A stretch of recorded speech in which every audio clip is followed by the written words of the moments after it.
Shalom, shalom, shalom. Pahala Yahweh Bahashim Mashiach Yahweh Shai. Soldier E. Hood, Benaniyah Shirala, the Battle Axes of the Most High, coming to you with another fervent Friday. Thank the Lord for a powerful week. I was able to celebrate the destruction of Nicanor, right? As well as celebrating Purim. We all got together last night, had a beautiful evening. All praises to the Most High, right? Giving everybody the opportunity to come on in. Shalom, salute, Officer Barakai. Shalom, salute. Yes, sir.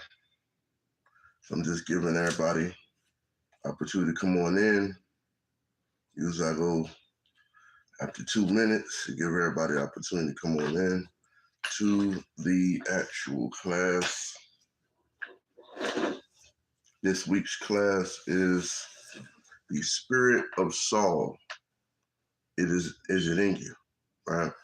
That's a spirit that crept upon him unawares, and it just got worse and worse and worse for him in regards to it. We have to make sure that we're not operating in that same spirit, because that spirit has many variables to it. Many variables to it. So that's what we're going to get into today. Just wait for that 2 minute mark in regards to it to begin. Pray everybody had a blessed week, keeping these laws, statutes, and commandments to the best of your ability, as we should, as we are expected by the Most High to do each and every moment that He gives us to endure in this life, right? Like, share, subscribe as you come in. Baba Kusha, spread this word of the Most High to the four corners of the earth. We need each and every Israelite to actually do so, because there's a lot of brothers and sisters that have not yet heard the word. And everybody ready to go home, man. Sick of the oppression. They're sick of the problems that they're going through. They're sick of the pain, the crying, the suffering, right? So we need to get on one accord to go ahead and have truth, mercy, and glory of the Lord be sent back in the form of His Son, Yahweh Shai, right? So without further ado, we're going to go ahead and get into the class, right? Like I said, as everybody comes in, like, share, subscribe, Baba Kusha, right? I'm going to start out in the book of Psalms, chapter 55, verse 12, right?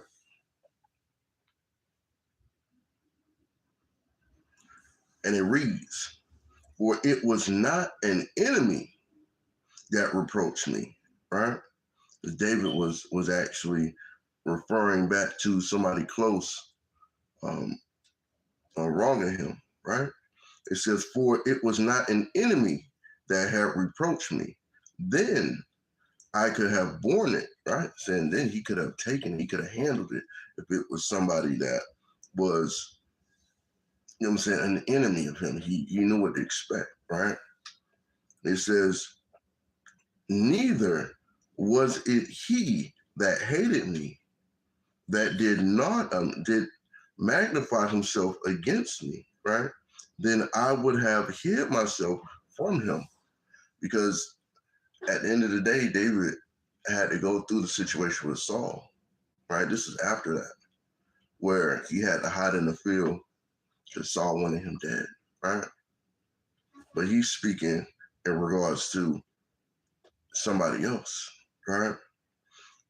Verse 13, it says, "But it was thou, a man, mine equal, my guide, and my acquaintance," right? Let's go in to find out who he was referring to in regards to him. We're going to go over to 2 Samuel 15, verse 12.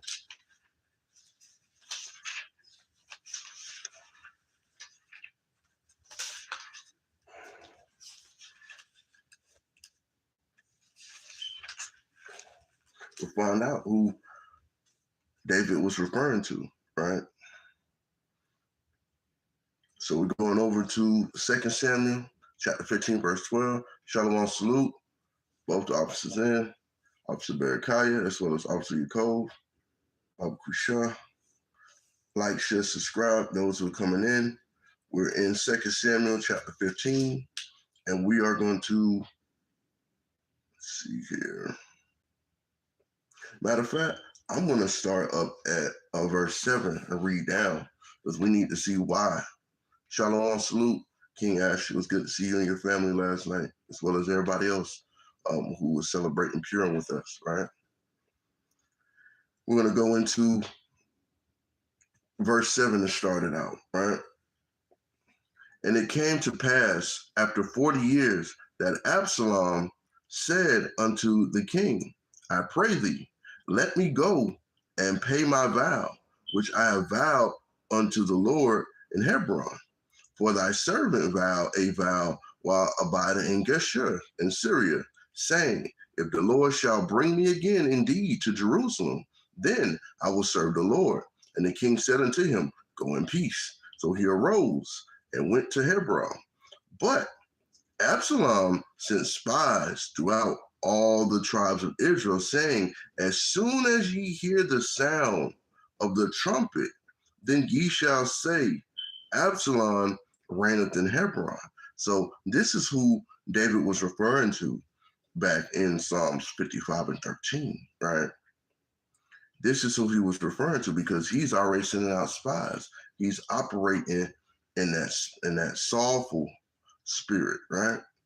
That's what I should name the class, soulful spirit, right? It says, and Absalom went 200 men out of Jerusalem. He got 200 spies. That's a lot of people. That's a lot of legwork to get involved to actually do some kind of wickedness, right? But those spirits can jump, get on you. Next thing you know, you out of control. You on autopilot, right? And it says, and with Absalom went 200 men out of Jerusalem that were called, and they went in their simplicity, and they knew not anything, right? Because again, he wasn't honest with them, just like how Saul operated. Saul wasn't operating in honesty once he got to that point of extreme jealousy of David, right? And it says, and Absalom sent for Anthopol, the Gileonite, David's counselor, right? So now he's trying to backdoor David, right?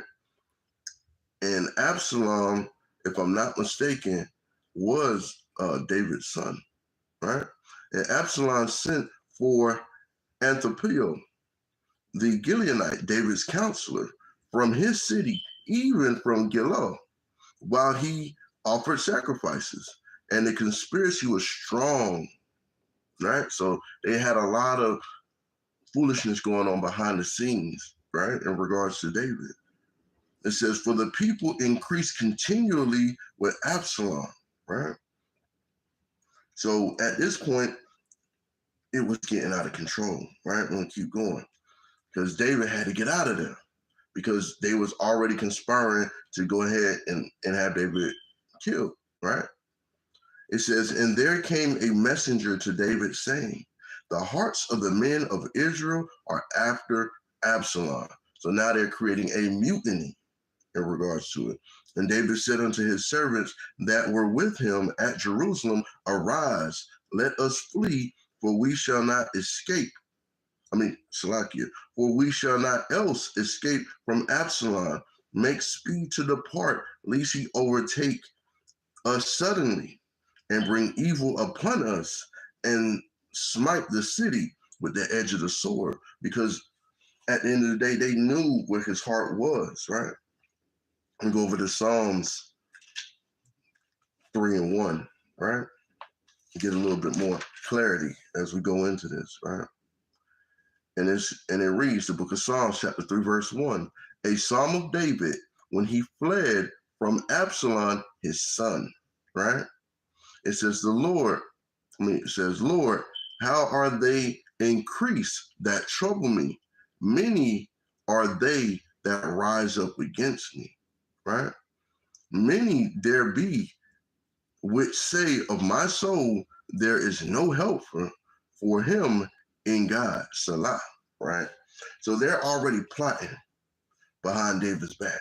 David's crying out to the Lord for security or protection regarding this matter, right? So he told all his servants, hey, we got to get out of here. We can't do this, right? Let's go back to where we are, 2 Samuel. Going back to 2 Samuel. Because this is how they was operating when David, right?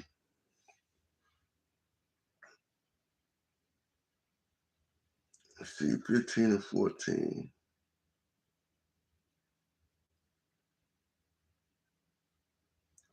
All right, so verse 14, Slakia, right?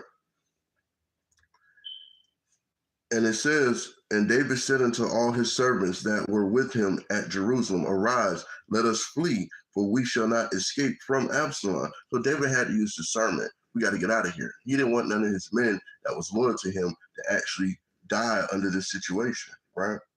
And it says, let us flee, for we shall not escape from Absalom. Make speed to depart, lest he overtake us and suddenly bring evil upon us and smite the city with the edge of the sword, because they're going to probably kill everybody to get to David, right?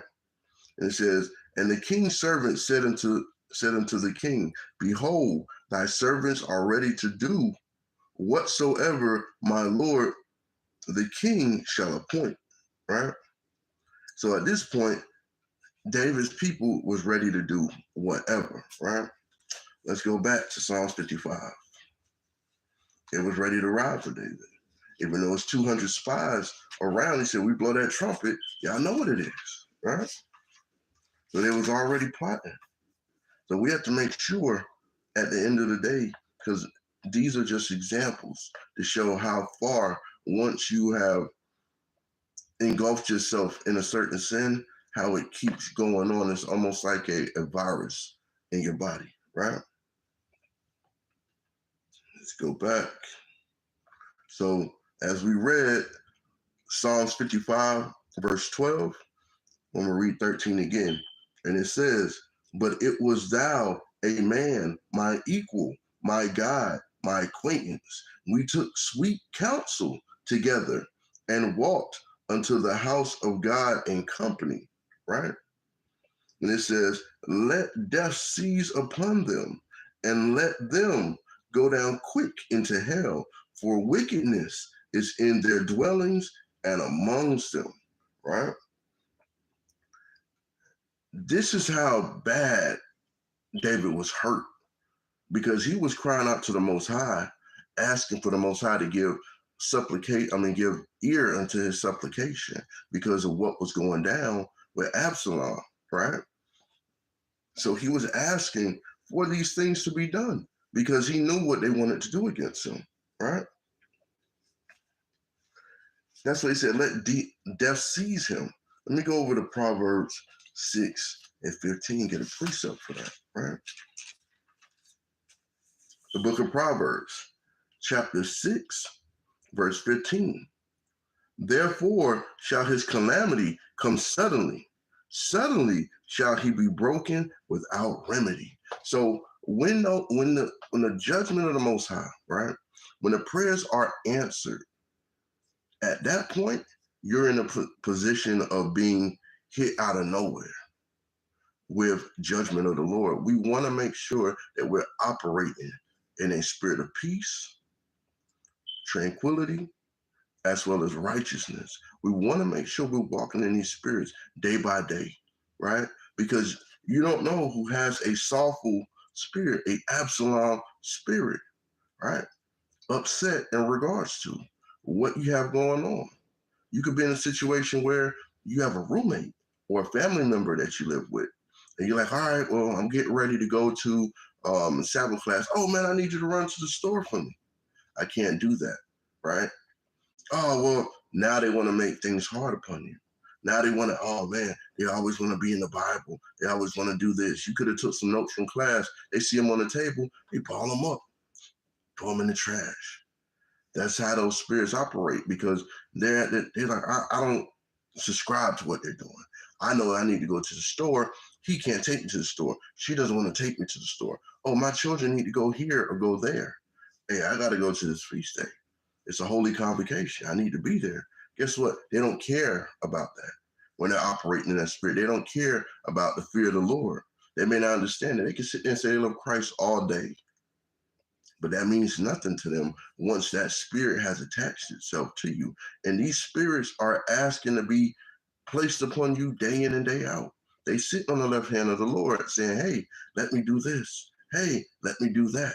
Hey, let me do this. We got to be on point, because if we're not on point, then we're subject to fall for anything, right? That's how these things work. We have to make sure we're on point, because guess what? Scripture says his calamity shall come suddenly.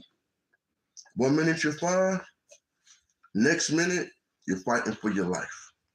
You wake up, you don't know what's going on. So we got to make sure we're operating in a pleasing spirit to the Lord, because we get only so much grace. My grace isn't this person's grace. Their grace isn't mine. Her grace isn't yours, sis. So we got to make sure we're operating in the grace. We got to, right? We got to. That's why I ask my brothers and sisters, I don't say, how are you doing? I say, how's your spirit? Because at the end of the day, when you ask someone how you doing, your flesh could easily answer. But we want to talk to each other spiritually. How's your spirit, right? This is what you want to ask your brothers and sisters, because guess what? Spirit's not going to lie. Spirit's going to say, hey, hey, I've been having a crazy week. If they decide to, tell you what is actually going on with that, right? This is the opportunity to pray for your brother and sister. This is the opportunity to give supplications for your brother and sister. We're only as strong as our weakest link as a nation. So we got a lot of people who are coming in. They're just not hearing the word of the Most High. They may not know what to do in certain situations. We should be teachers of good things, right? Especially sisters, teaching other sisters how to love your husband, how to love your children. Why are these things important? So the household runs smoothly. It's not bringing additional stress to the head of your household, which is the man. You don't want to have him stressed out, because he needs to be able to think straight to lead that house properly, right? Same things. Men, we don't want to be overbearing on our wives, right? We want to move with righteousness. We want to be able to have that bridge of communication with our significant other. Same thing with our children, right? But what the main thing we want to do is be able to check that spiritual thermostat, right? And basically be able to see, hey, my family needs prayer. It's nothing wrong with if you're the husband or the wife going into supplications numerous times a day for your family, for your household. Pray those evil spirits out of your house, right? No wickedness shall triumph over you. You ask the Most High, hey, keep any physical or spiritual intruders out of your house, out of your life, out of your vehicle, from around you. These are things you want to do. These are things that Saul didn't do. These are things that Absalom was not doing. Because once those spirits was placed upon these two individuals, they had stopped at no kind of mercy towards those who they had an actual issue with, right? Which was David. It's not easy being a king. It's not easy being a leader in this truth. We got to know that. Hold on, turn this Salakia right there. Make sure operate off the grid, because it sounds like they're out there working on the internet.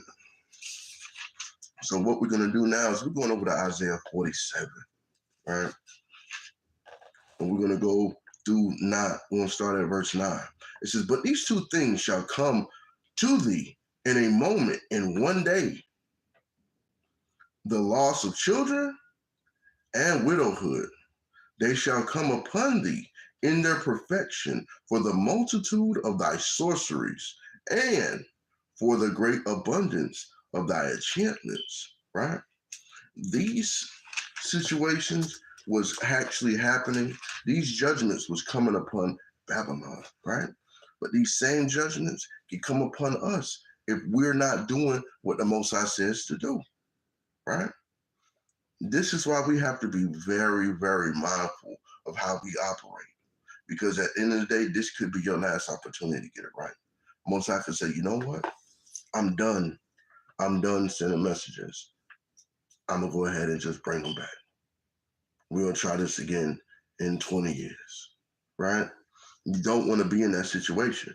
In verse 10, it says, for thou hast Salakia, but thou hast trusted in thy wickedness. Thou hast said, none seeth me, right? Can't operate. The Most High see everything, right? None seeth me. Thy wisdom and thy knowledge, it hath perverted thee. And thou hast said in thine heart, I am, and none else beside me, right? So they're operating in the spirit of, I'm doing this. Oh, nobody knows how I feel. Nobody knows what I got going on. Because guess what? You can trick a human, right? But you cannot trick the Most High God. You can't. No matter how much we try to do it, no matter how much we attempt to do it, you cannot trick the Most High God. You're not that good. None of us are that good.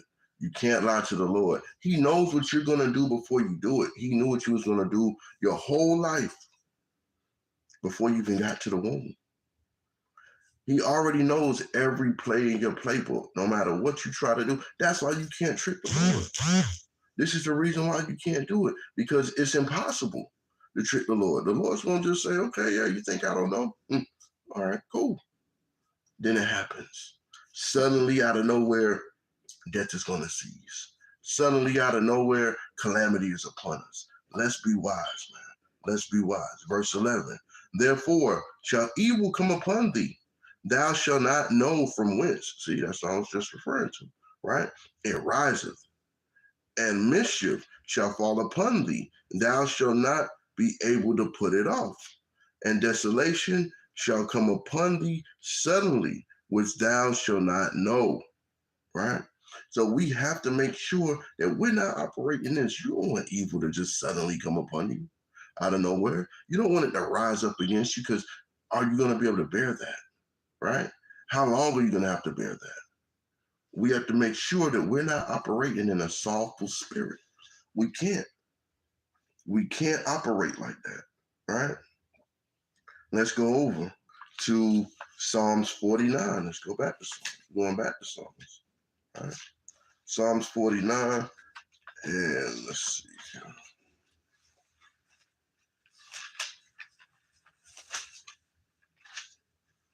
Psalms 49, verse 14, right? Like sheep, they are laid in the grave. Death shall feed on them. The upright shall have dominion over them in the morning, and their beauty shall consume in the grave from their dwelling, right? Are you operating in a situation where you got 1 foot in the grave, 1 foot out of the grave? Are you crying out to the Lord to actually cleanse your spirit? Are you asking the Most High to make sure that you're not a scoffer? Are we asking for the Most High to rain upon us with his supreme mercy, everlasting glory, right? Are we asking for these things? Or are we just moving on autopilot, right? Verse 15, it says, but God will redeem my soul from the power of the grave, for he shall receive me, Salah. So we have to make sure that we do not allow death to feed upon us, because a lot of our actions, just like Saul's actions, was putting him in the scope of death, right? Let's go over to 1 Thessalonians 5 and 3. 1 Thessalonians 5 verse 3, right? And it says, for when they shall say peace and safety, then sudden destruction, Slakia, then sudden destruction cometh upon them as travail upon a woman with child, and they shall not escape. They're letting you know, guess what? At the end of the day, we're not going to escape. If we're operating in the wickedness and the Most High says, enough, I'm going to send these spirits out to actually deal with you, because there's a lot of people who are not going to make it. You can't save these heathen nations. These Edomites are not going to get saved with you. These Hamites are not going to get saved with you. Moabites, Amorites, they're not getting saved with you. You can try and save these other nations all you want. Salvation is only for Israel. Let's not operate in the spirit of Saul. Let's not operate in these wicked spirits, because doing so, this is where the problems start. These are where the problems start. Not being able to tell yourself, I'm not sitting here trying to save this nation of people. I'm here to make sure that I operate righteously with my own people. The Most High has separated us over and over and over. But yet, what do? We operate just like Saul did. We sneaking around. We put on disguises. We do things and we don't think about it. And then when that calamity comes upon you, now guess what? Esau gonna be like, oh, I guess it's just something wrong with him. Hey, I heard so-and-so. Hey, it was horrible. Did you hear what happened to so-and-so? Because guess what? He's going to be there like a news reporter. Said, yeah, I heard about it. He's going to tell the whole office, hey, have you seen Jimmy? Yeah, Jimmy's going through it right now. Yeah, it's pretty sad. He's not going to come to your aid. He's not. We can forget about that, right? He can forget about that, because Saul had opportunity to kill off the Edomites, to put those red devils in the ground, and we probably wouldn't have had to deal with this issue. But what did Saul do? Saul said, nope, I'm gonna let the king make it. I'm gonna let these people make it. And now look at it. Now look at the situation. They still ruling over us. We still operate in wickedness, because they know that if we're not keeping the law, statutes, and commandments of the Most High, then they have the opportunity to actually reign over us and do all types of things, right? You pay taxes all year long, right? And then they give you a tax return. Then they tax the tax return, right? They tax the money on top of the money, and you can't even get what you think you're going to get back, because guess what? They're going to keep doing these things. This is how you know you're still a slave. But you don't want to be a slave with a Saul spirit, with an Absalom spirit. These are things that you got to pray and fast that you don't have on you.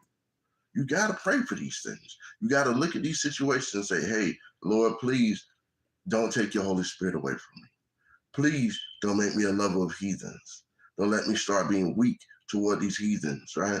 Do not allow the enemy to triumph over me. This is what you have to ask for, because them heathens are sitting there waiting like, yeah, I'm going to get them to have some of this birthday cake. Hey, I'm going to get them to do some of this. Hey, I'm going to get them to do some of that. And if you're not paying attention, Shalom, your party bar, right? Sharia. These situations will rise upon you. Affliction will be all over you, and it'll be too late, right? It'll be too late, right? Let's go back to 1 Samuel 18, and we're going to start at verse 7, right? Because it was getting out of control with Saul, right? He just couldn't see how much of the commandments he was breaking, right? 18:7, right? Matter of fact, I'm going to start at verse 5. And David went out whatsoever Saul sent him, and behaved himself wisely, right? He went out and he stayed in order, right? He stayed in order as he went out, as he basically knew, hey, Saul's the king. I'm a warrior. I'm going to go out here and do what I'm supposed to do. I'm going to please the Lord. I'm not going to create a tumult. I'm not going to create any type of issues with who the Most High has said it, which that's his anointed. He chose him. He chose him. So guess what? Since he chose him, I'm going to go ahead and do what the Most High says do, right? And David went out whatsoever Saul sent him, and behaved himself wisely. And Saul set him over the men of war, and he was accepted in the sight of all the people, Shalakia, and also in the sight of Saul's servants. So everybody was rocking with David because it was like, all right, yeah, he cool. Yeah, he going out here, he putting in the work, right? Like, share, subscribe as y'all come in. Shalom to y'all, right? And verse 6, and it came to pass as they came, when David was returned from the slaughter of the Philistine, that the women came out of all cities of Israel. There's a lot of cities, right? The women came out singing and dancing to meet King Saul with tabrets, with joy, right? And with instruments of music. So they came out, might as well imagine like a second line or like a Mardi Gras. Not the evilness of it, but the amount of celebration. Everybody partying, they're having a good time. They then came back, they turned completely up, right?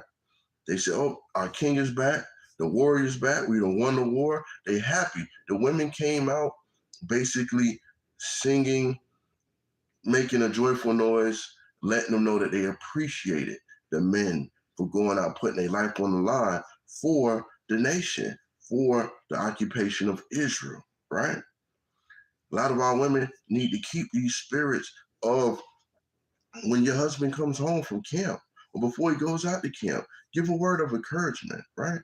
When they come home, give an ear of encouragement. How was camp, right? We need to ask one another, how is your spirit, right?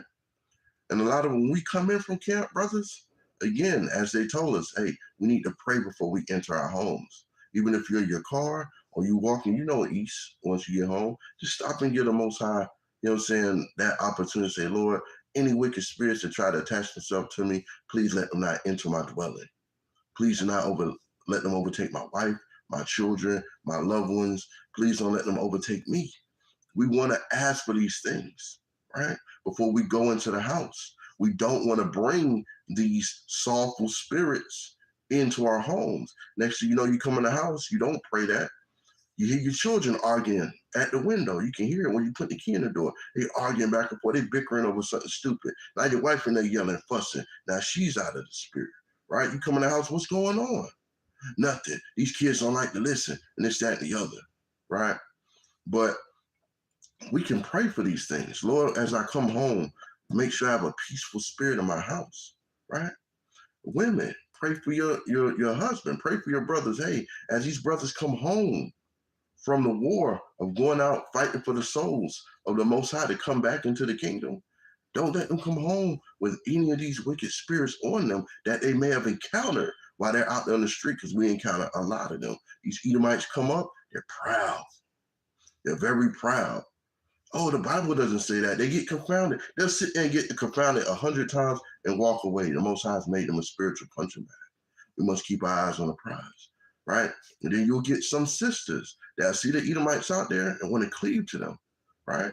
They'll sit there, oh, let me give you a kiss. The Edomite was out there scoffing. What did the sister do? She came out there. First, she was listening. Then, all of a sudden, she want to give him a kiss on the cheek. And he looking at her like, well, what do you put your lips on me for? But this is how quick those spirits get upon you, because she was listening just fine. Next thing you know, spirit jumped on her. Now she wants to basically go hand in hand with the enemy of our people. We see it week in, week out, right? Let's get back into the scripture, right? And it says, verse 7, and the women answered one another as they played. So they out there playing the music, right? And said, Saul have slain his thousands, and David his 10,000s. So the Most High is like, you know what? I'm going to show David something really quick. I'm going to give David, Shalom, Abraham, right? Good seed king. He made those women sing that song. He put that song in their heart. He was showing David, let me show you something, right? It ain't, even though these people say they rock with you, I want to show you the true intentions that you don't see, right? he prepared the table before him in the presence of his enemy. Let's watch it, right? And the women answered one another as they played and said, Saul has slain his thousands and David his 10,000. So they hearing the song, Saul hearing the song, David hearing the song, and they singing. And now they listening to the lyrics and stuff. You know, they probably bopping like, yeah, these sisters really singing. Yeah, these sisters out here playing this music. And then Saul hears, Saul is slaying his thousand. Yep, I danced. Yeah, I did that. Yeah, I was out there killing them. Yeah, yeah. David his 10,000. Whoa, wait a minute. Wait, hold on. Hey, whoa, what part of the song is that? Right? Shalom, Jose. Good to see you, right? As everybody come in, like, share, subscribe, help spread the word of the Most High to the four corners of the earth. Saul, when he heard this, right? Guess what? The Most High allowed that spirit to attach itself. Let's see how you deal with it, right? What did Saul do? Saul was very wroth, and the sayings pleased him. And he said, they have ascribed unto David 10,000. Hold on, I went out here. I'm the king. I'm the one who put this battle formation in order. I'm the one who came up with the war strategy, right? I created the ROEs in regards to this, right? Rules of engagement. So he's mad because he felt like he wasn't getting his credit, right? So now he's getting that spirit of vanity, right? Now he's starting to get some of these opposites of the fruit of the spirit, right? He's not having long suffering because some song that the Most High put on the heart of the women, right? Because he was being a prideful ruler at that point. He wanted to actually get all the recognition for it, right? And he said again, he says, Saul was very wroth, and the saying displeased him. And he said, they have ascribed unto David 10,000s, and to me, they have ascribed but thousands? And what can he have more but the kingdom? He's like, oh, so these people, they already rocking with him. My servants already deal with him. They like him. What's next? They're going to give him the kingdom? They're going to say he's the king? He's operating in these spirits that now have attached themselves to them. It's like, man, my son love him. My servants love him. The people love him. They make it. Did you hear the song that he said? That bothered him, right? That bothered him to that point. Did you hear the song? I put this together. Me, that's how he was operating. But guess what? When the Most High put that spirit to say, we're going to test that spiritual thermostat, right? David, I'm going to show you who he really is, right? At this point. Verse 9 tells you how it went. It says, and Saul eyed David from that day forward, right? And he was like, okay. They out here singing for him. They out here all joyful for him. He didn't like it. He didn't know how to deal with that, right?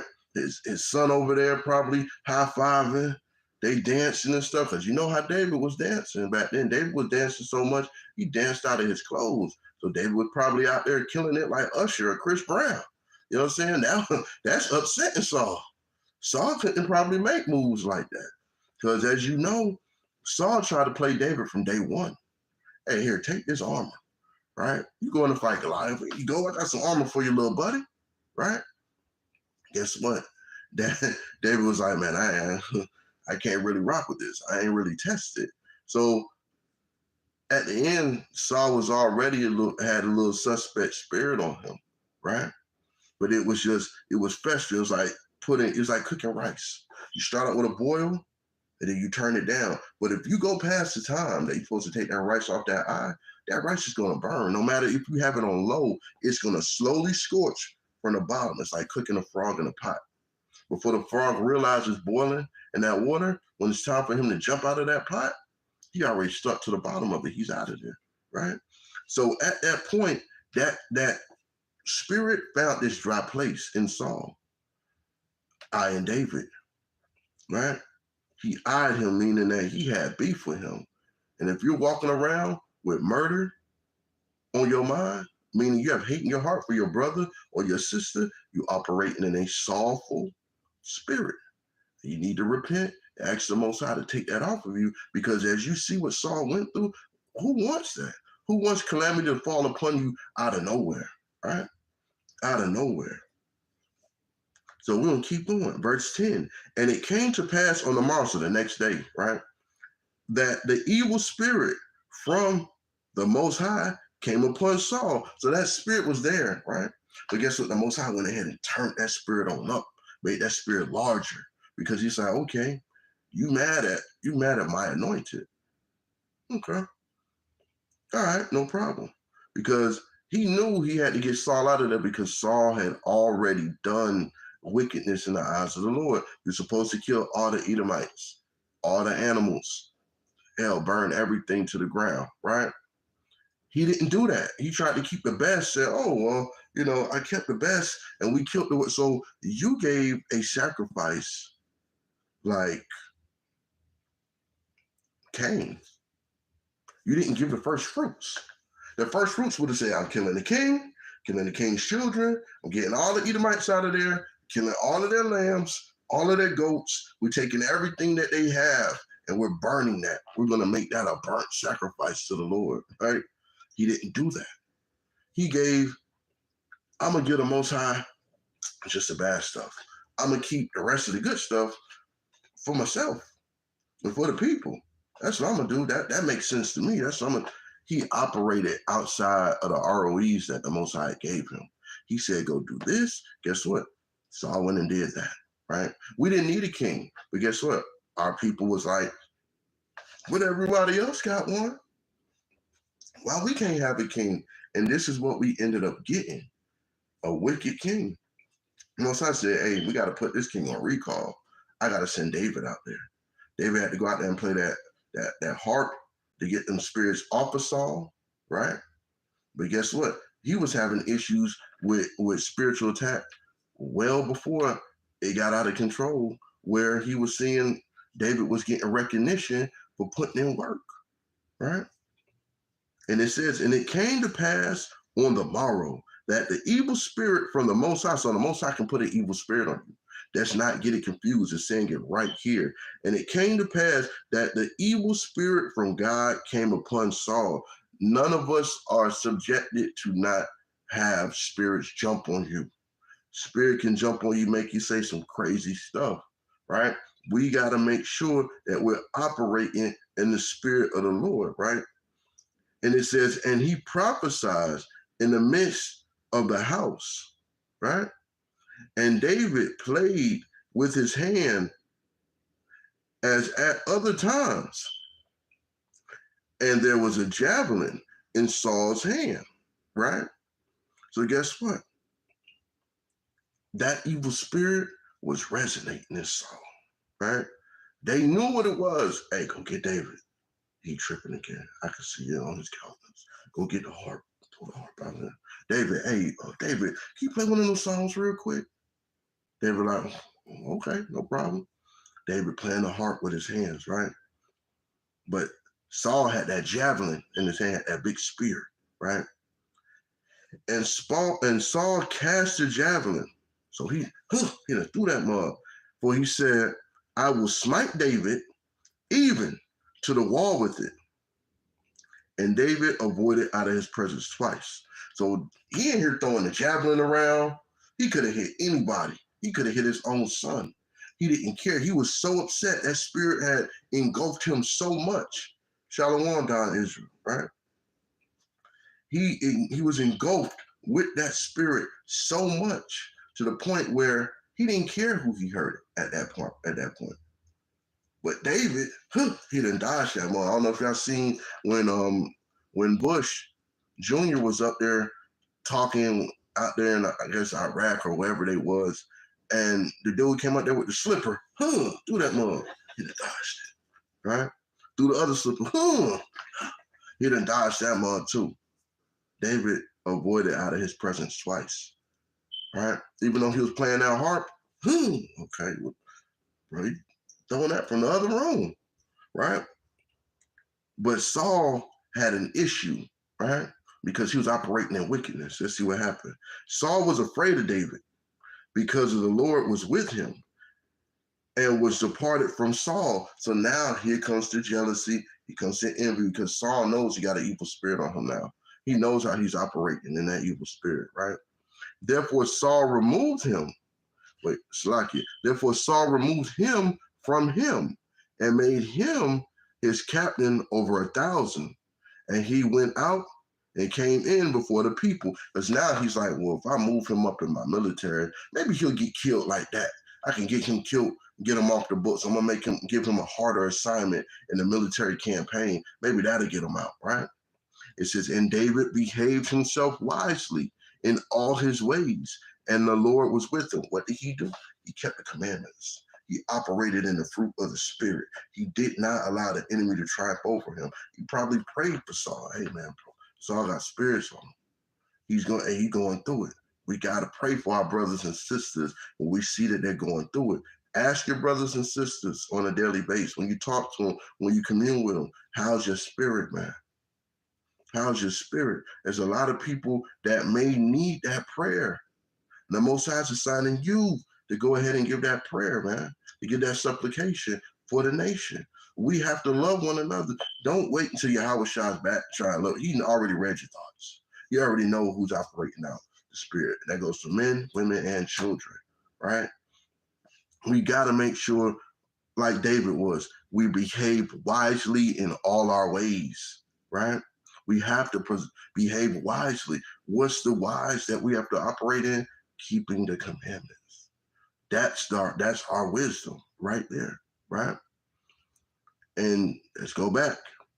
And David behaved himself, this verse 14, wisely in all his ways, and the Lord was with him, right? Therefore, when Saul saw that he behaved himself very wisely, he was afraid of him. Because he's like, man, I sent him out to the front lines. He still ain't get killed yet. He's still not hurt. They still singing this dang song about him killing all these people. What do I have to do to get this little ruddy boy out of here? What do I have to do to get this little pretty boy out of here, right? These women keep making this song, and guess what? I keep sending him to the front line, and he see that the Lord is bringing him back unscathed, right? This is how we got to operate. We go into these spiritual battles. This is the only way we're going to come out unscathed. We have to take wise counsel. We have to give up supplications. We have to fast. We have to get in the scriptures. We have to do things, right? That will be our heart to our spirit right there, reading the words of the Most High, reading these accounts of our forefathers, right? Seeing how they did not deal with the heathen nations, seeing how they did not give mercy unto the heathen nations whatsoever, right? Let's keep going. Because Saul was afraid of David, right? And it says, but all Israel and Judah loved David because he went out and came in before him. No matter how many times they sent David out there to go fight, David came back. That gave the people confidence, saying the Lord is with us, right? The spirit was being taken slowly from Saul. People wasn't rocking with Saul like that. So when you get put into a position of leadership or structure, right? And we can go as simple as husbands in our homes, right? We have to operate just like David did. Behave yourself wisely, right? Be in there punching holes in the wall. Don't be in there knocking things off the table. Don't Denzel the coffee, right? Don't Denzel, oh, the food cold. Hey, knock it off the table. Let's not operate like that, man. Right? But this is why we have to pray when we coming from war. We gotta behave ourselves wisely. Wisely. This is what's pleasing to the Lord, operating wisely. Things get us upset. All right, no problem. You got it. Simple, right? Let's see why we had to do this, right? And Saul said to David, behold, my elder daughter Merab, her will I give thee to wife. Only be thou valiant for me, and fight the Lord's battles. And Saul said, let not my hand be upon him, but let the hand of the Philistines be upon him, right? Because he knew in his heart, I'm sending him out here to these dirty Africans. Matter of fact, I'm not going to send the best men with them, because Lord, look, I'm not going to kill him, Lord. I'm not going to kill him, right? But he's thinking in his mind, if I kill him, I'm operating. Thou shalt not kill. I can't really do that. The people won't know what's up. I'm going to send him out here and let these Philistines kill him. You know what? The Philistines have got problems with us. That's what I'm going to do. I'm going to get them out here with these Philistines, right? So David, operating wisely, what did David do? David said unto Saul, who am I? And what is my life or my father's family in Israel that I should be son-in-law to the king? He's like, bro, I just play the harp, man. I just go out here and put in the work for the Lord. Like, you trying to get me to marry your daughter? And he already know, David knows, like, bro, you think in his mind, bro, you don't rock with me. So why would you want to bring me into your family to marry your eldest daughter if you don't really rock with me like that? And you keep sending me out here. You think I don't know that you're sending me out here to be on the front line hoping that I get killed? You have to use that discernment to see that, right? And it came to pass, verse 19, at the time when Merab, Saul's daughter, should have been given to David, that she was given to Adriel, the Melionite, to wife, right? And Michal, Saul's daughter, loved David, and they told Saul, and the thing pleased him, right? Because Saul had already did the dirt. He said, I'm gonna give you her. So imagine David was like, you know what? Yeah, I like that. Give me your elder daughter. Yeah, I like her. She's beautiful, right? You wait till David was out fighting. You know what? I'm gonna give one to this other dude, right? You see a lot of that. That happened with Samson. He was supposed to marry one chick. What did the father do? I'm gonna give her to Saul. I'm gonna give her to Samson's friend. That's underhandedness, right? Can't operate in that spirit. You can't say, I'm gonna do this, and then you do that. That's not pleasing to the Lord, right? That's definitely not pleasing to the Lord, right? And Saul said, I will give him her, that she will be a snare to him. He still can't let it go. He still I gotta catch this dude up.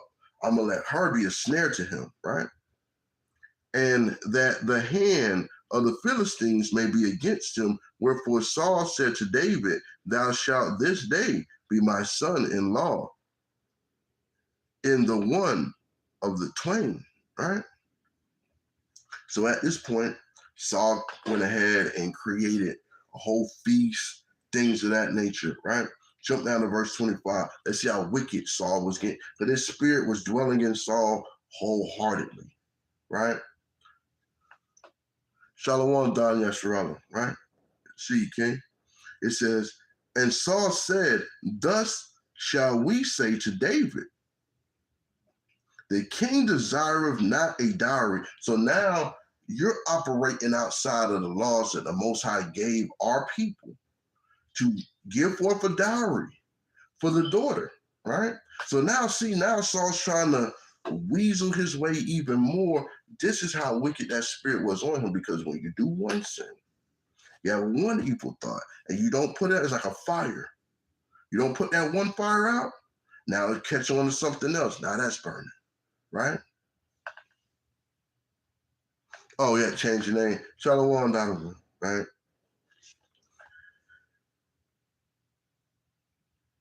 It got to that point where it's like, I'm gonna make him do something different, right? I'm gonna go ahead and I don't want a dowry. I'm not gonna make him do what the Most High asked of us to do, which is something simple. I want to try and create something completely impossible for him to do. That's what you know what? That's what I'm gonna do, because I gotta make sure these Philistines get him out of here. He's not gonna be my son anyway. But I'm tired of hearing this song about him killing thousands, and he just could not let that go, right? This is why he says, the king desired not a dowry. So now his servants was wicked as well. They knew that that's wickedness. But like I said, evil king, evil servant. That's what it says in the scripture. This is your proof, right? It says, but 100 foreskins of the Philistines, right, to be avenged of the king's enemies. But Saul thought to make David fall by the hands of the Philistines, because guess what? He's trying to give him an impossible feat. He was already jealous of David because of a song. The Most High went ahead and put a test on him. Had the women sing something as simple as a couple bars in the song. He killed thousands. David killed 10,000s, right? He couldn't understand that he was still getting the glory because he's the king. No matter if David sung it, was doing a certain thing, who is putting David on the front line to fight for the people? Saul couldn't see that. He was already smitten with the madness. It was already overtaking him, right? When he did not kill those Edomites as he was commanded, he tried to be friends with the Edomite king as he was not commanded, right? This is where his downfall came in, because like I said, you got one sin, it's burning in your spirit. You don't get that out of you. Now it's on something else. Now you engulfed in a 4 and a 5 alarm blaze, and you're going to burn. We don't want to burn. We don't want that calamity to just come upon us, because it can out of nowhere. Like, dang, how did this happen? Lord, what did I do? You didn't put that fire out. And now it's burning, right? Because he wanted him dead at the hand of the Philistines. Let's go into Psalms 51. Let's get a little bit more proof on this. How wicked Saul was operating and how much, right? How much this is actually being done, right? Go to Psalms 59, verse 1, right? And this shows here, it says, to the chief musician Al-Tashith, Micham of David, when Saul sent and they watched the house to kill him, right? Saul was at that point where now he had to send people to watch the house laying in the bushes. like they say in them songs, had them laying in the bushes for David. So you got people out there watching David 24/7 because you want to kill him, right? This is how one line of wickedness plus another line of wickedness plus another, it starts to add all the way up. And it gets to a point where you can't control yourself because that spirit has fed off of the mischief and the actual hate that you have for one another, right? Like just subscribe, shalom, everyone coming into the room, right? Shalom, Brother Bilal. Glad everybody made it home safely last night from the celebration of Purim, right? All praises to the Most High for your safe travels and your safe risings this morning. The Most High didn't have to wake any of us up. So I'm glad to see everybody who's here in the chat, as well as those who are watching and have not posted in the chat a barakatah to your masapak, right? God bless your family, right? But it shows here, it says, deliver me from my enemies, oh my God. Defend me from them that rise up against me. Saul he knew what was going on, right? He knew that Saul was already watching him. David wasn't stupid. If he's wise enough to go out there and be a wise, strategic warrior to get out of all the situations that Saul was putting him through, go get me all them palaces. Yeah. Bro, number one, that's disgusting as hell, bro. It's disgusting. Why would you have your top warrior, right? Oh yeah, by the way, you're gonna marry my daughter, right? I need you to go get the foreskins of some dirty Hamites, right? Why would you ask something so disgusting, so vile, but these how the spirits operate. These how the spirits are operating at that point. David was like, all right, I gotta do it. Because guess what? He didn't want to be disobedient, right? He didn't want to be disobedient. Shalom, right? Verse 2, it says, deliver me from the workers of iniquity and save me from bloody men. Who's the bloody men? Saul, right? Absalom, right? These were the bloody men. These were just some of the people that was after David. outside of the other situations that David was going through. He said, save me from the workers of iniquity. Hey, I don't want a dowry. I want you to get me foreskins. Where did the Most High tell us to do that? He never told us to do that. David understood that Saul was actually abusing his authority and the power that the Most High had bestowed upon him. And he was not utilizing wisdom. That's why David was just like, I'm going to hold my peace. I'm going to go ahead and do what the Most High expects me to do. Because at the end of the day, we're given one opportunity sometimes. We're given one job all the time. Keep the commandments and live. Very simple. Saul didn't care at that point. Saul was willing to do anything. He would have said, hey, give me, you know what? Give me the left eye of 500 piranhas. Yeah, go out to that river out there. Yeah, there's a lot of piranhas out there. Give me the left eye of 500 piranhas. And guess what? The Most High would have been with David and allowed, would have dropped at the water. All them fish would have died. And they would just had to go out there and pluck out the eyes. It's nothing, right? He would have got back. They would have had a song for David.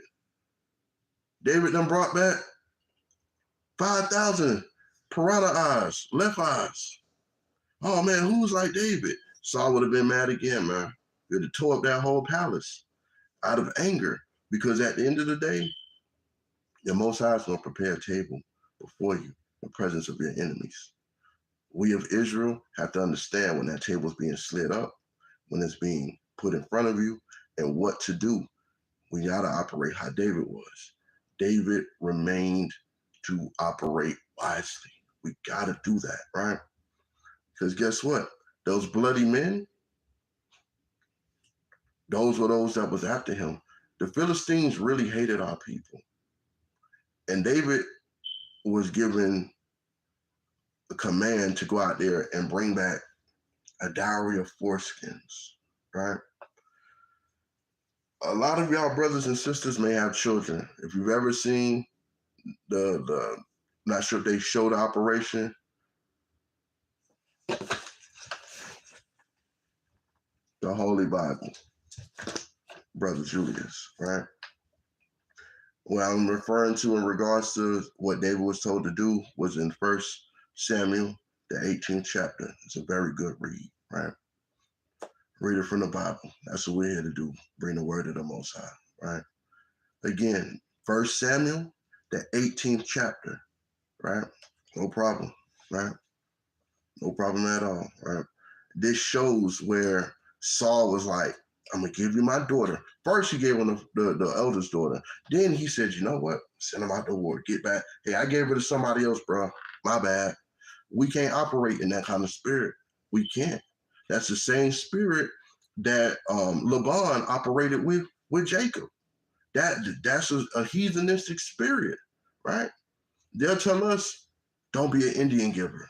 Those terms we used to lie as a kid. I mean, I give you, let's say I give you a toy as a child. Now I see you enjoy yourself playing with it. I don't even care about the toy. Now I want to come take the toy back. That's how heathens act, right? Because guess what? They said, we gave y'all freedom. We freed the slaves. You're still a slave. Leave the country. Go ahead on out there. Try and leave without a passport, right? A passport. That means that you got a pass to go to another port. You ain't got that pass to go to another port, they're going to pass you on to the jail. If you go out there and you stay too long, hey, I'm not getting back on the boat. I'm finna just live in the islands. They're coming to get you. They are coming to get you. They're going to put out an APB. They're going to put your picture up. And guess what? Somebody going to turn you in for that little dowry. So they say, hey, you know what? I need me some of this money. Let's round them up. Let's get them out of here, right? He ain't one of us anyway. So this shows that we still operate in the ROEs of slavery. Don't pay your taxes. Try and play like how Trump did. Say, I don't gotta pay my taxes. Watch what happened to us civilians. They throw you in prison for that. Didn't that happen to the dude that played Blade? He didn't pay his taxes. Guess what? Prison. Fat Joe didn't pay some of his taxes. What happened? We're about to go to prison. Same thing with a lot of these entertainers, right? It gets into that.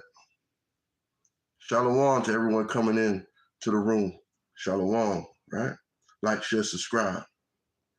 We got to make sure that we're not operating in a wicked, transgressing spirit. Wesley Snipes, yep, that was him. A lot of these actors and stuff, they feel like, oh, well, I'm over here filming on another side of the world. I guess my taxes getting paid, and they're not getting paid. The Water King is sure, right? Guess what happened when he got back? Hey, Wesley, you didn't pay your taxes for 5 years. I was living in Cambodia. I was filming for this movie, this, that, and the other. They were supposed to pay it. Yeah, we hear you. But guess what? You're going to prison, bro. That's what it is. You're going to prison. It is what it is. This is how easy it is to see that we still are under a slave master rule. None of our people on the, how long they been promising to put Harriet Tubman on a $10 bill? They ain't never do it. They played with that. Oh yeah, we're gonna put her on a $10 bill. People were posting all on Facebook. Oh, I'm gonna get that new Harriet 10 or that new 20. You still ain't get it. It's been, what, 5 years since they promised that. They're going to keep promising. They're the workers of iniquity. It will operate in, right? It will operate in. Yasharallah over everything. That's the answer to your question. Yasharallah over everything. That is Israel, right? And we're talking about the Israelites, the 12 tribes, the children, the progenitors, which were Abraham, Isaac, and Jacob, right? We are the children of that lineage, right? So we know that there's a bastard that dwells in Ashdod, right? But if Saul would have did what he was supposed to do, then we probably wouldn't even be dealing with the problems that we see now, right? But it was the will of the Father for us to go through what we're going through. So it is what it is, right? But we got to make sure that we're not trying, in your household, and there's something else I'll think about, do not remix the laws of the Lord. Don't do that. Don't remix them. Don't do what Saul did. Hey, I'm going to change up, right? I'm going to go ahead and change up, right? I know we're supposed to do this, right? But I'm going to go ahead and do that. I seen a post where a woman said, hey, if I cook food and it's already cooked and I put it on top of an actual candle, that's not cooking because the food already cooked. I'm like, come on, man. That's crazy, right?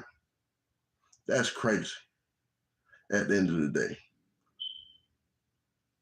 Let's go to Psalms 94:16. This is perfect for this situation, right? It says, who will rise up for me against the evildoers, right? Are you an evildoer? Because death is on your doorstep. You can scoff till your lungs collapse, till your mind goes blank. You're not scoffing me, scoffing the Lord.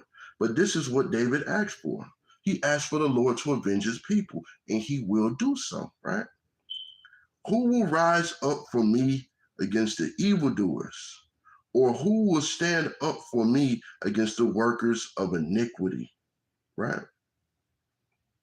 Unless the Lord had been my help, my soul had almost dwelt in silence. When I said, my foot slippeth, thy mercy, O Lord, held me up, right? We got to make sure that we stand on these commandments, that we stand on these laws, statutes, and commandments of the Lord, because without the Lord, our foot will slip. Saul slipped, right? Slipped big time, slipping right on up out of his rulership that he was with, because he could not allow those actual evil spirits to come off of him. He allowed it to dwell in it, right? Let's go back to seeing what more Samuel, in the book of Samuel, 1 Samuel 22. Let's get another account of how Saul was operating, right? Because now Saul became a murderer because he didn't care.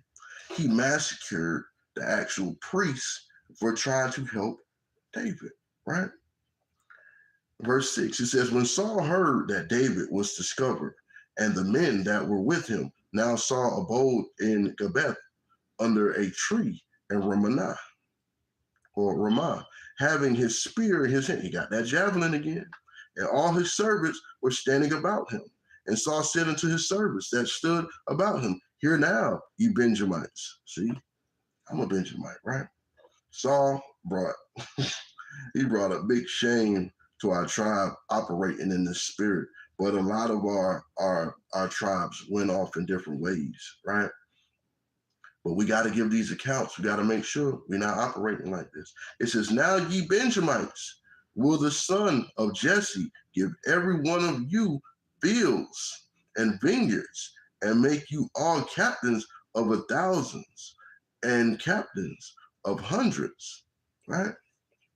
That all of you have conspired against me, and there is none that sheweth me that my son hath made a league with the son of Jesse. He didn't want to call him by his name. He wanted to just call him the son of Jesse. With the son of Jesse, and there is none of you that is sorry for me, or sure. That's that wars me spirit. He has so much spirits on him, they just operating all through him. This is one of them jealous speeches right here, right? He says, and none of you that is sorry for me, or sheweth unto me that my son have stirred up my servant against me to lie in wait as at this day. Right? Now, he's talking to the Benjamites because he's mad because they're riding with David, right? Let's see what happened. Then answered Doeg, the Edomite. It had to be an Edomite. See, this is what happened when you let these heathens into your circle. When you let them in, let's see what they're going to do. Doeg the Edomite, which was set over the servants of Saul. So he had that spirit on him. He say the Edomite. Now he got an Edomite over his people. That's, again, going against the law, because it says the only people we can put over our people is our brothers, right? That's all we can. We don't put a heathen, as the scriptures command us not to do. You can't put a heathen over your people. But what is Saul is so far gone. He's so out of there, right? The Most High gave him as a great example of how we should not operate. He remixed the dowry. Give me the foreskins. I don't want the dowry. I don't want the money. As you're commanded to give me, I'm going to basically remix the commandments. Lord said, don't take from it. Don't add to it. What did Saul do? Saul was just, man, he was out of control with this foolishness, right? And it says, then answered Doeg the Edomite, which was set over the service of Saul, and said, I saw the son of Jesse coming to Nob, and Ahimelech, the son of Hatub, right? And he inquired of the Lord for him, and gave him victuals, right? And gave him the sword of Goliath, the Philistine. Then the king sent a call to Ahimelech, right? The priest, the son of Ahitub, and all his father's house, the priests that were in Nob, and they came, all of them, to the king. And Saul said, hear now, thou son of Ahitub. And he answered, here I am, my lord, right? And Saul said unto him, why have ye conspired against me, thou and the son of Jesse, in that thou hast given him bread and a sword, and hast inquired of God for him, that he should rise against me to lie await as at this day, right? So now he's mad. He's like, oh, y'all creating a mutiny on me. Y'all behind my back with this. Why y'all doing this, right? Now, he's about to make a carnal mistake. Let's see what it is. And Ahimelech, right? Or Ahimelech answered the king and said, and who is so faithful among all thy servants as David, which is the king's son-in-law, and goeth at thy bidding and is honorable in thy house. So he asked him a real question. Now, I don't know if brothers have dealt with wicked women in the world, right? When you use logic, and this could be women or men, when you use logic with somebody that's already operating outside of the spirit, what happens? They get out of control. It's like trying to get a cat into a bath water. They all over the place. You getting scratched. There's problems because a lot of times that logic, once you run logic against someone being illogical, it's going to be a big argument, right? So he went ahead and said, "Look, I'm not going to be disrespectful, but we rock with David. David is out here putting in work for our nation. He's out here killing these people who want us dead. He's your son-in-law. Like, why wouldn't we deal with him? Like, what's going on? What's to you?" Right? As they say in Chicago, right? Verse 15, did I then begin to inquire of God for him? Be it far from me. Let not the king impute anything unto his servant, nor to all the house of my father. For thy servant knew nothing of all of this, less or more, right? And the king said, thou shalt surely die, Ahimelech, thou and all thy father's house, right? So he's mad because they didn't know that they wasn't supposed to be dealing with David at this point, because he was so out of his mind with this jealousy and rage and envy that he had for his own people, which was David, right? He didn't want to call David by his name, son of Jesse. I don't want to say his name. I'm so upset with it. I'm so upset with what he's done. I'm so upset what has actually happened, right? He was like, you know what? I'm going to let the Edomite do it. Verse 18, we'll jump down to verse 18. It says, and King said to Doeg the Edomite, right? That's what he was, right? And the king said unto Doeg, turn thou and fall upon the priest. And Doeg the Edomite turned and fell upon the priest and slew on that day fourscore and 5 persons, right? 80. So that's 125 people, right? That he killed. Yep, 125 people. So he killed this whole family that did wear a linen ephod. And Noah, the city of priests, smote he with the edge of the sword, both men and women and children and sucklings and oxen and asses and sheep with the edge of the sword. The Lord told Saul to do this to these wicked Edomites.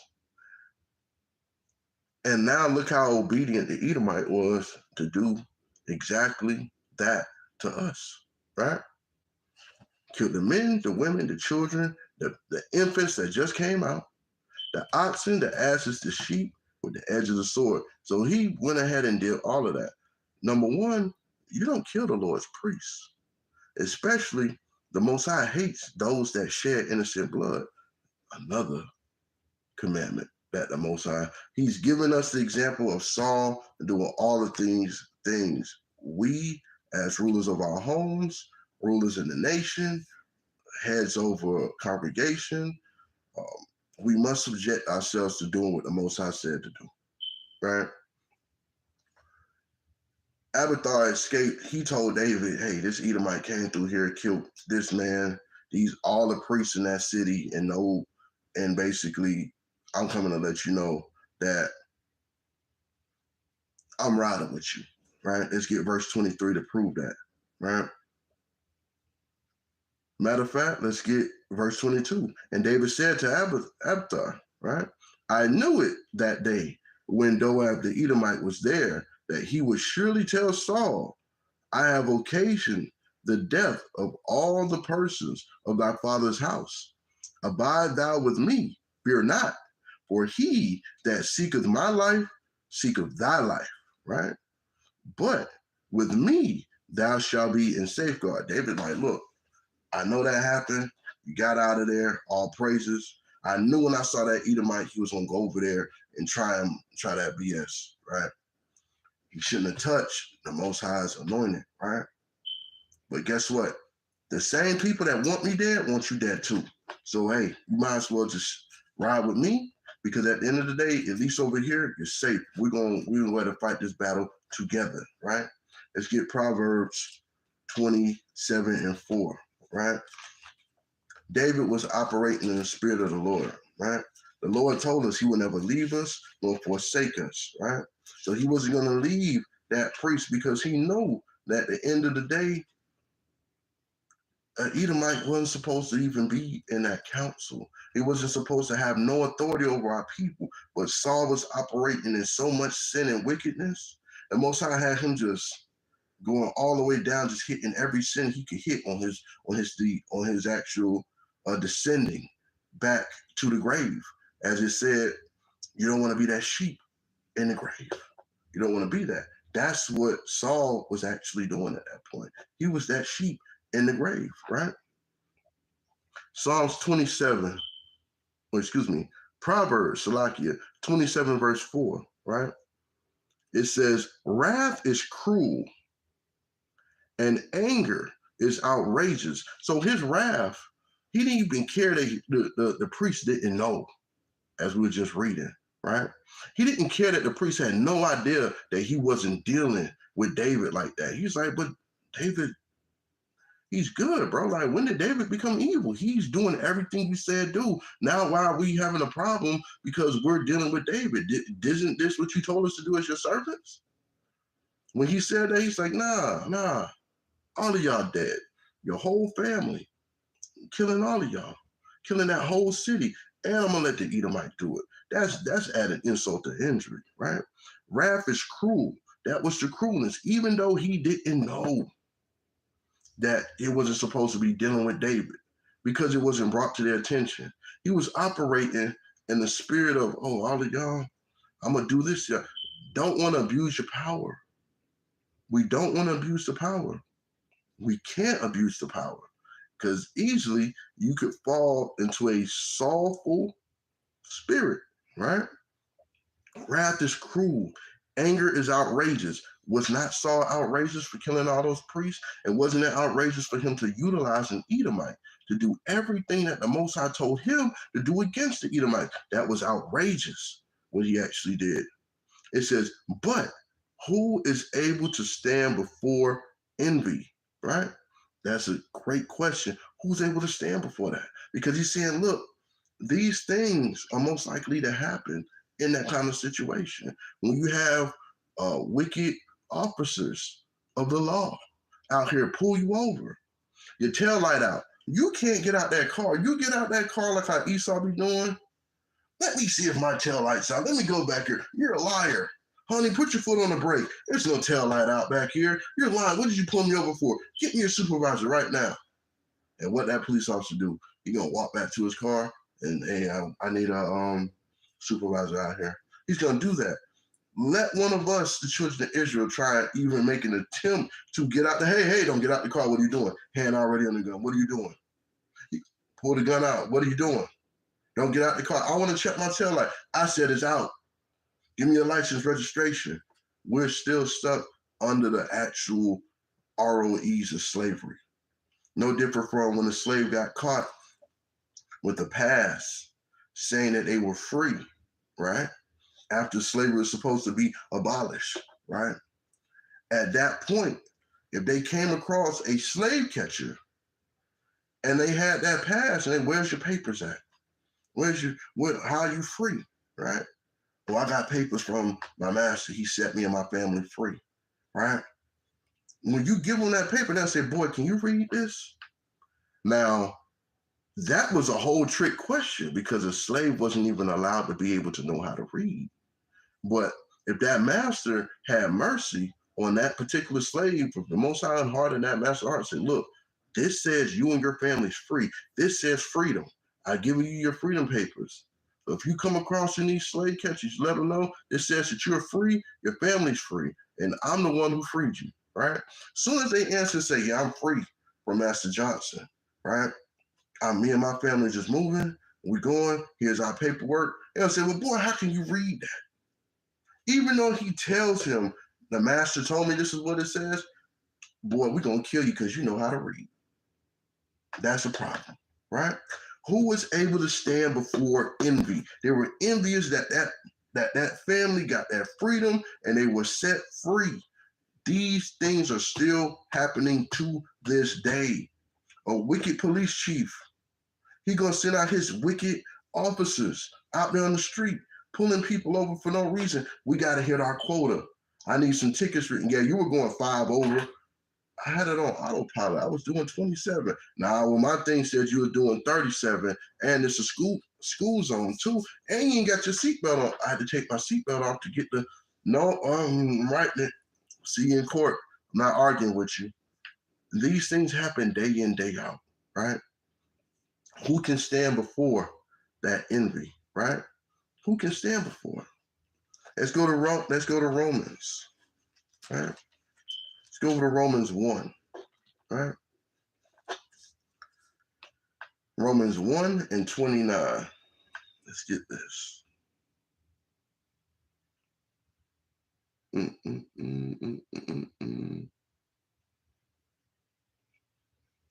I'm going to start at verse 28. Book of Romans, chapter 1, verse 28. And even as they did not like to restrain God in their knowledge, they didn't want to keep the commandments, right?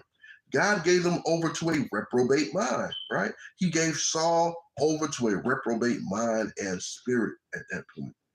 And it says, to do those things which are not convenient.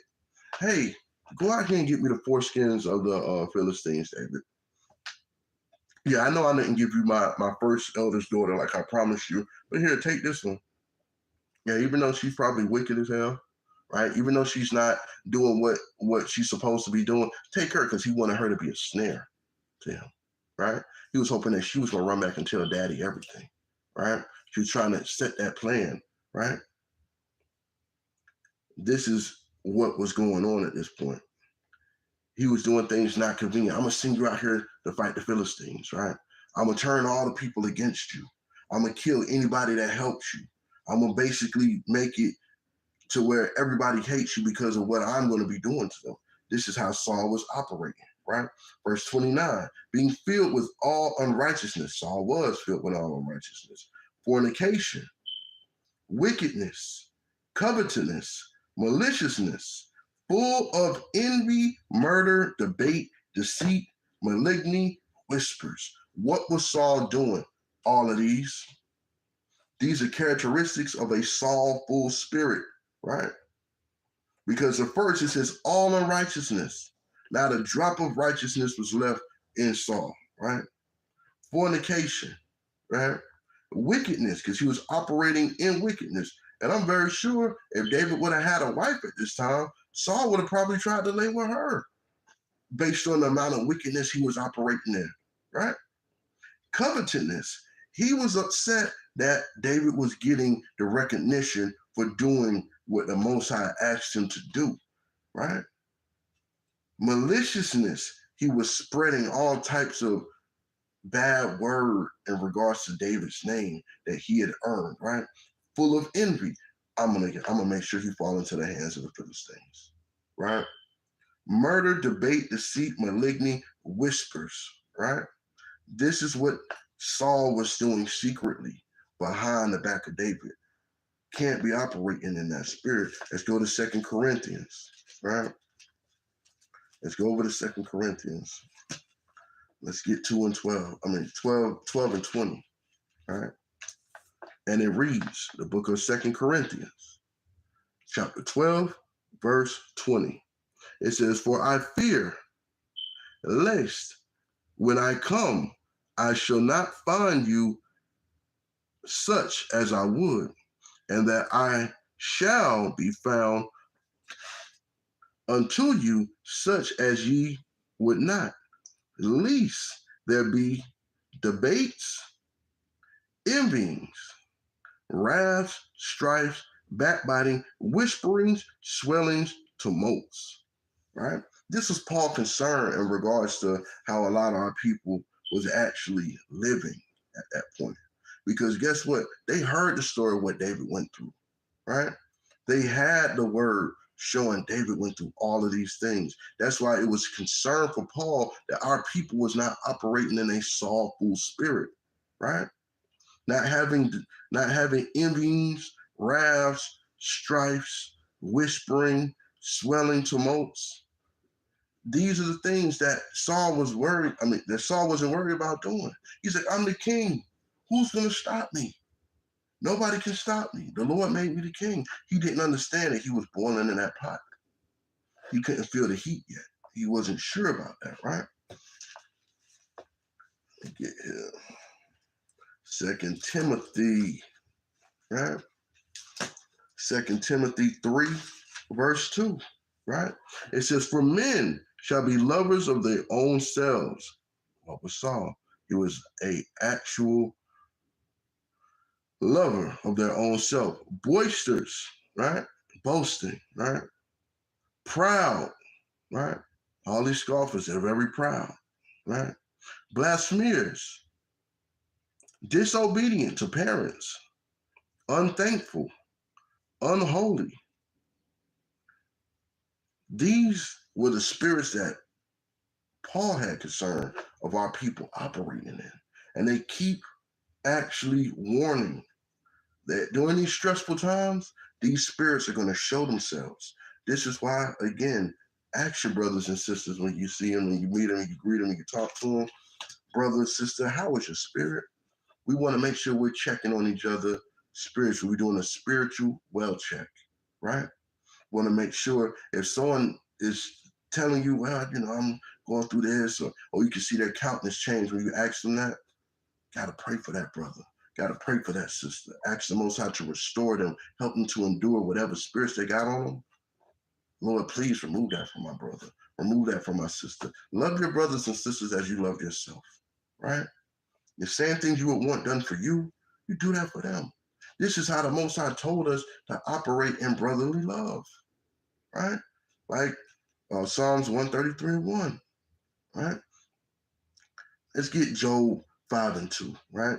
And it says, for wrath killeth the foolish, right? We know who the foolish is, 1 Samuel 13:13. It says, for wrath killeth the foolish man, right? You don't want the actual wrath of the Lord to kill you because you decide, I'm going to come on a comment board, somebody bringing out the word of the Most High, and I'm going to scoff.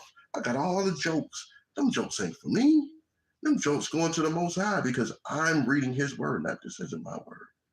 This is what the Most High has commanded for me to actually give forth to the nation. So when you're out here scoffing, saying your little slick stuff, guess what? For wrath killeth the foolish man, and envy slayeth the silly one, right? Us being envy will cause the wrath of the Most High to fall upon us out of nowhere, right? These things, we got to be very, very careful. We got to be very mindful. Let's go back to Proverbs, right? Let's get a little bit more on this. Let's stack it up, right? Because we got to make sure we're not operating in a sorrowful spirit, right? The book of Proverbs, chapter 12, verse 16. A fool's wrath is presently known. Saul let everybody know that he hated David. He did not hide that from anybody. He told him over and over. He gave him his plan. He did that. He's going to show him. Guess what? It says, a fool's wrath is presently known, but a prudent man covereth shame. He wasn't covering his shame, right? He was not doing any of that, right? It says, he that speaketh truth sheweth forth righteousness, right? But a false witness, deceit. Because what was Saul operating in? Full deceit. The priest that he had, Doeg, the Edomite killed, didn't even know that he had problems with David. And when he said, look, David's on your side. He's married to your daughter. What you mean we can't pray for him? We can't do this for him. Don't we do this for him when he goes out to war to fight those wicked nations? Now all of a sudden we can't do that. I have no way of knowing that this is how you feel about him. What did Saul say? Yeah, kill him, his family, and kill all the priests in this city. And I'm going to let the Edomite do it, right? He was operating in pure wrath, and envy of David. He wanted to destroy anybody that was down with David whatsoever, right? Let's go to Galatians 5:26, right? We can't operate in these spirits. We have to love one another as Christ loved us and gave us the opportunity. Because guess what? A lot of us read the Lord's Prayer, but we don't read the little couple verses after that. Read the whole Matthew 6, right? And see what happens when we don't forgive one another, right? What we can expect at that point, right? Galatians 5:26, it says, let us not be desirous of vainglory, right? Provoking one another, envying one another, right? We should not be operating, right? We should not be operating in an envying of one another. Sisters, do not envy your sisters, right? If you can straighten your sister's crown, do so. Brothers, if you can straighten your brother's crown, do so. Don't smack their crown off. Don't let them know that they crown could have fell off and they didn't even realize it. Don't operate in these wicked atrocities that the Lord is warning us of. It says, let us not be desirous of vainglory. What's the vainglory? What is it going to bring you? Saul thought his vainglory was going to bring him something important. Wrong, it didn't. All it did was bring him an embarrassment to the nation that we're reading from today. We do not want to operate in a sorrowful spirit. Ask your brothers and sisters, how is your spirit? How? Not how you doing. How is your spirit? Listen for that spirit to answer, right? They could be crying out. They may need that prayer. They may not know how to ask for it. This may give that opportunity, that bridge of communication to actually do so at this point, right? We do not need to provoke one another. We shouldn't do that. We shouldn't say words or say things that's going to provoke one another, right? Because this is not the spirit that the Most High intended for us to operate in, as we heard about today.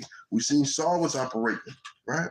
And let's see what the envy of Saul is bringing forth. Proverbs 14:30.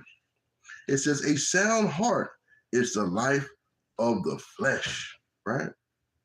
But envy, the rottenness of the bones. So that envy, it starts to put stress on you. Look at Esau. He's so stressed about us coming out teaching the law, statutes, commandments of our people week in, week out. It's making him rot from the inside out. He may say he's 25, but he looks 57, right? Same thing for Karen on the job. Why are you always reading your Bible at lunch? How come you're not eating? This is the third day. We haven't seen you eat anything or drink anything. We got coffee for you in the morning with donuts. You know how expensive these donuts and coffee is, yet you turn it down? We had lunch all week. We had these people come out and cater lunch. You didn't eat any of it. You were just reading your Bible. You wouldn't speak to anybody. We had a Christmas party. You went and sat in your car. Guess what? This is the rottenness of their bones. We don't need to operate. Saul was rotten from the inside out, right? He was rotten to the core, right? Nobody's going to bite into a rotten apple, right? But guess what? The envy shows as you read your comments, right? The envy of looking, hey, he's teaching the Bible. I'm going to get on here. I'm going to scoff. I'm going to make jokes, right? The Most High is going to have the last laugh, right? And guess what? You may not even be able to bear what the Most High is going to bring upon you for your wickedness, right? I'm going to get last precept, which is Proverbs 17:22. A merry heart doeth good like medicine, right? But a broken spirit drieth the bones, right? We want to make sure that we are operating in the water of the word. We want to make sure that we're not operating in a broken spirit. Ask your brothers and sisters, how is your spirit? How are you doing, right? How's your spirit doing? Spirit good? Some people will be like, Yeah, you know, today it's just, look, man, today it's just, well, I tell you. But thank you for asking. At the end of the day, you got to let your brothers and sisters know that you care about them and that you love them as the Lord intended you to love them, right? You don't want to be walking the world with a hardened heart, or you don't want to walk the world, walk in this world that's already wicked enough. And you have the light of the Lord. Your candles burning dimmer and dimmer and dimmer and dimmer. You were bright for the Most High. Your flame was very high, right? People was like, wow, man, that's a righteous brother. That's a righteous sister. Now we can barely see a flame. If you cut off all the lights, we can barely tell that there's a light there. We gotta operate in the right spirit at all times. It says a merry heart doth good like medicine. Stay in the spirit, right? Be like David. Do things wisely. No matter what can be brought against you, pray for your brothers and sisters that you may have an issue with. Practice doing Matthews 15, right? 18:15 or 15:18, right? We have to keep those things, right, close to us. We have to make sure we don't have a broken spirit, because it dries the bones, it brings forth death, right? Because Saul had a broken spirit, and you saw what he did. He did it proudly, openly, privately, with the heathens, without the heathens, when he got his family involved, got his servants involved, he got strangers involved, he got familiars involved. He didn't care, because his spirit was focused on one thing, trying to get David out of there, right? Absalom was the same thing. He wanted David dead. He had 200 spies out there. This is not the operation of the spirit, right?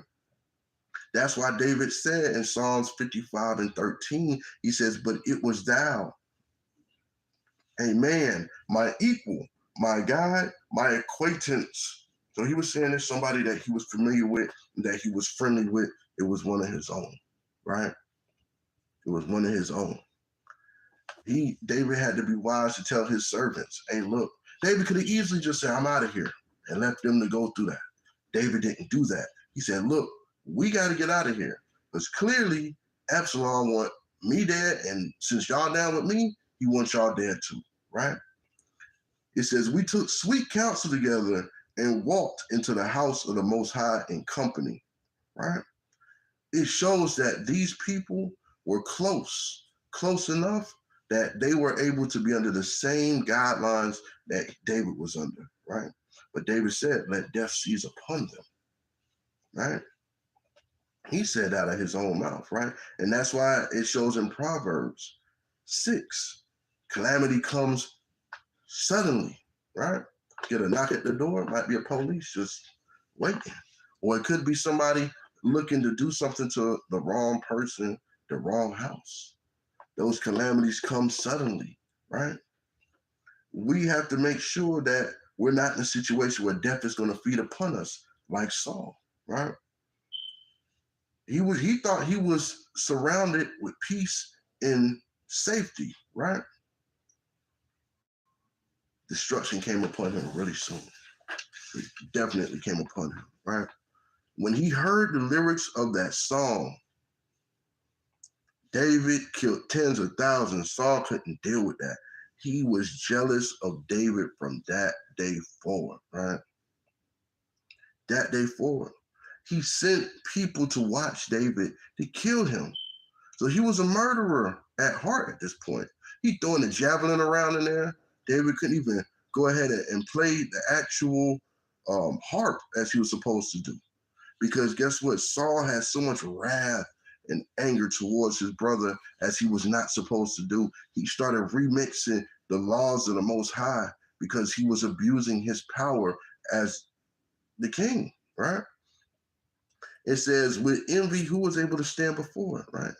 He said an Edomite that was just waiting. Yeah, I want to kill some of them. Yeah, I saw the priest giving him bread. They gave him the sword that he chopped off the head of Goliath with. Now, I know how you feel. I done heard you say how you feel about him. Let me deal with this for you, right?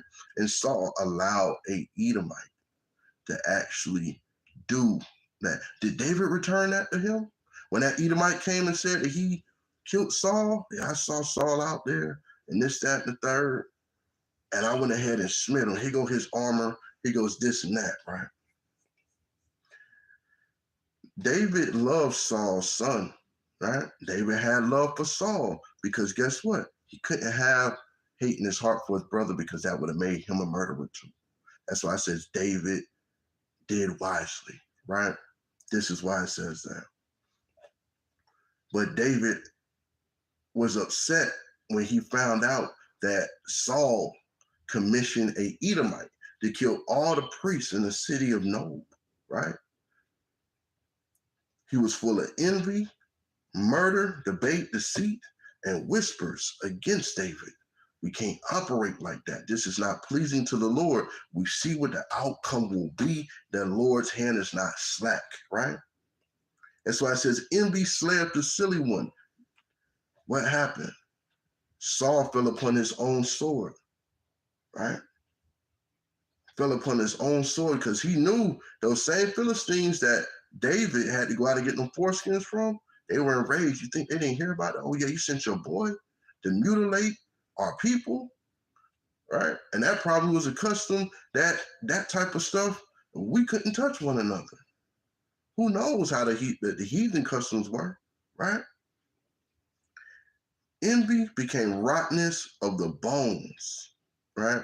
It became those rottenness of the bones for Saul. We wasn't supposed to be envying one another, right? And as his last scripture states here, a merry heart doeth good like medicine. Saul didn't have a merry heart for his brother, saying, you know what? Yeah, he did kill 10,000s, right? All praises, Yahweh, for giving me such a valiant warrior to fight for my people. He didn't do that. When he heard them lyrics, he became upset, right? He became upset. And it says, but a broken spirit drive the bones. He had that broken spirit. That's what ended up happening.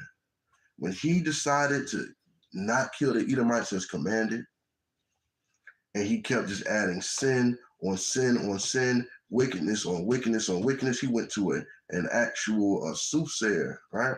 He tried to actually get Samuel to come back from the grave. And that's why he got his outcome. Hey, bro, I'm chilling up here in the kingdom. I was just talking to Father Abraham. We were going over scriptures. We were having a feast, heavenly feast, and you done went to a witch and had me summoned. I got a message from God for you. You and your son, they're gonna be with me tomorrow, right? That was the end of Saul. That was the dryness of that bone that was in Saul, right? Here at the Battle Axes, we say, keep the commandments, do the commandments, right? All praises for all the alms that are given through every actual method that can be given, right? The cash apps, the GoFundMes, however the Most High puts on your spirit to give the alms, the water, right? All praises to the Most High, Barakatah to your household for doing so. Because guess what? You didn't have to do it, but the Most High is utilizing you in a righteous way. May blessings be upon your household for your righteous alms that you provide, right? And Most High willing, we pray that we can touch all 50 states with the word of the Most High, bringing this to the places that need it, the dry places, those who have a broken spirit. We want to make sure we're able to travel the continental United States to actually bring out the word of the Most High.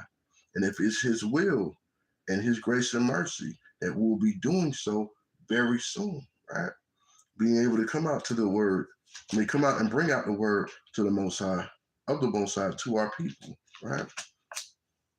We'll go ahead and get the law for today, right? And I'm going to get Leviticus 19 and 18. Matter of fact, I'm going to go to 17. It says, thou shalt not hate thy brother in thy heart, like Saul. right? Thou shalt not in any wise rebuke thy neighbor and not suffer sin upon him, right? Thou shalt not avenge nor bear any grudge against the children of thy people, but thou shalt love thy neighbor as thyself. I am the Lord, right? This is how we should operate at all times. The Most High is expecting us to do it. He's commanding us to do it. And we operate outside of that. We're operating in a sorrowful spirit. Make sure that that spirit is not in you. Even if you have to ask yourself, how is your spirit? Ask the Most High to look upon you, to look upon your spirit, to search you inside out, and to show you your calamity, show you your wicked ways, show you your transgression. If there's any inside of your temple, to reveal it to you. We must examine ourselves, right? We're getting close to the Passover. These spirits are looking to attack, and a more stronger engagement. We have to be prepared for that. Those part of the congregation know how a lot of these spirits move during this time of year. It can take you in, bring you into the congregation or into the truth, or take you out of the truth altogether, right?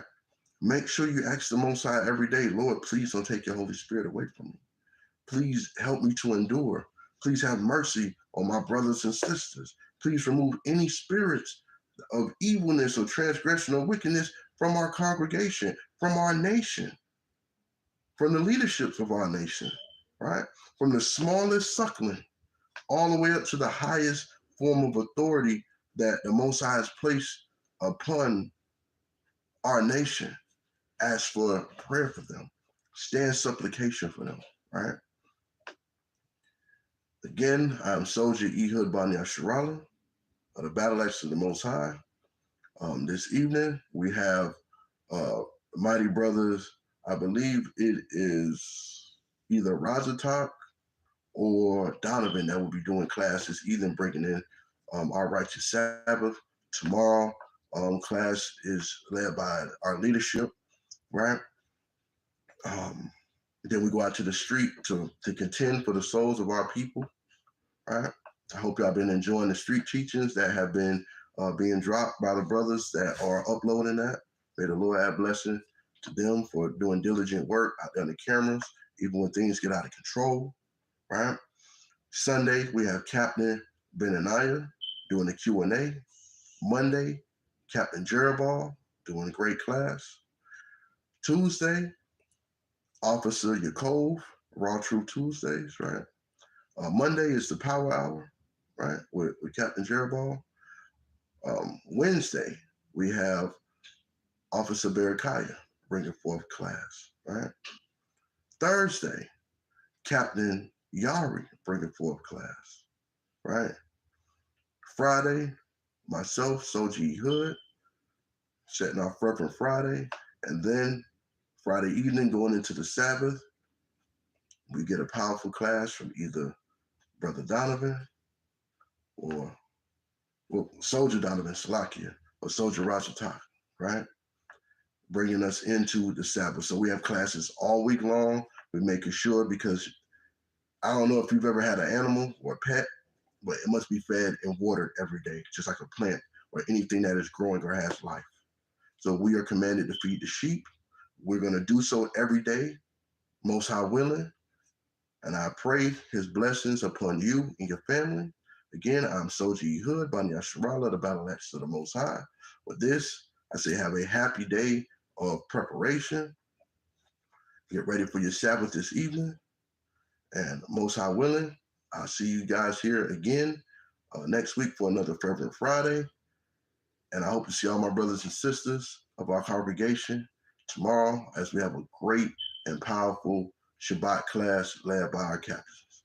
With that, I want to say Shalom.